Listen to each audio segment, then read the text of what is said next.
So what Sky Reign did was, so he has his Maelstrom ability where it covers a large area dealing damage, and then Sky Reign is invulnerable to all damage for 10 seconds. But he also had a post-death ability that's not really listed anywhere, whereas he makes your bots invulnerable for 10 seconds after he dies on offense. Not bad, but 10 seconds invulnerability is not too OP really. But then people worked out you can actually put him on defense, and once you do that, your defenses are invulnerable for 10 seconds. So what people were doing was putting Sky Reign close to the MDS, and so then you've got two options or three options: take out Sky Reign, drop your combiner, or take out the defenses very quickly before you kill Sky Reign. Because if you try and kill Sky Reign first and then kill the MDS, it ain't gonna happen. So it's trying to force you into to do something you don't want to do. Forcing you into dropping your combiner, forcing you into taking the MDS out earlier, maybe using too many points, just making you change your playstyle. And it worked very well. It's cost me quite a few points in wars, and hence why I've done it as well. You could say it was OP. You could say that. But then you could also say that Computron is OP as well, because it can hack a whole team and take a whole team out. But you do need these things in a game. You do need things that need to be countered. Now, I've said that I think there's too much focus on the healing cluster, MDS, shield gen. I've always said that. Do I think Computron's too much focus? No, I don't. Do I think that Twin Twist or Quellagon is too much focus? No, I don't. But the problem is that there's that much focus on that healing cluster that you've also got to focus on that, you've also got to focus on that. It should all be equal really, but I'm fine with a good combiner being as an outpost. You do need some things that are a bit OP that people are going to gravitate towards. And it's good in a way that people, not everyone is doing Computron. It got a bit boring that everyone was just nailing Computron. It got easy to counter.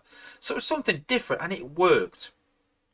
But spaceape deemed that invulnerability for 10 seconds was too much. So what they chose to do, they reduced it to 80% rather than invulnerability.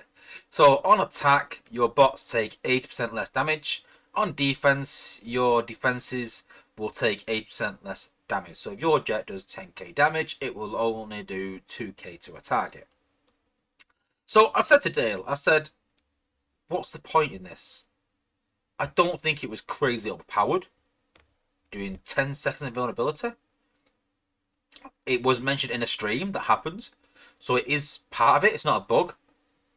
And you reduce down to 80%, that's not going to change much. So the 80% hasn't changed much in terms of doing damage. It still stops you from taking key structures out. It's still going to be really difficult to even take out a build bot. With 80% less damage, no one's taking that build bot out. So what's the 80% done for the game? It's not done anything really. It's not changed anything. So I understand people are losing their minds over this, but it's not changed much. But the big point is two things. One, perception. It is a nerf. Even though it's not a big nerf, it is a nerf. But why? If it's not going to make any difference, if it's not changed anything, then why give people the perception that as soon as we get something powerful in the game, it gets nerfed? And it's not even a nerf to make it actually less viable. So I don't understand. But a very good point, which someone's mentioned in the chat actually as well, was if they've got the time to pick things that are quite OP in the game and nerf them and reduce them, then why have they not got the time to improve some things that definitely need a buff? They've been saying for 3 years that nose cone is the worst bot in the game. It's been a bit of a running joke and needs a buff. And they've always said they haven't got the time and they've never got round to it. But yet they can nerf Sky Reign in a matter of days, if they choose to. And I think that's the more infuriating thing. It's not just the nerf itself, because it's not a big nerf. It's not going to change anything. It's the perception of it and the fact that they can do these things. They just choose not to and choose to ignore it. And I think that's what's killing the community.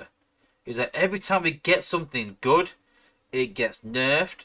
But the minute we ask for something buffed, it never happens. When was the last time something got buffed? I'm struggling. I'm really struggling to think. We've had new content out. We've had new cores, which cost us money. We've had new combats, which costs us money. But when have they looked at something and gone, listen, guys, we know this is not really right. We're going to improve it. I think they did a few cost reductions a while back. I think that's the nearest we've got. But when you have got the likes of Power Glide, when you have got the likes of Hound Vamp, and you've got the likes of Nose Cone or Drill Horn, I need to try and remember the cons.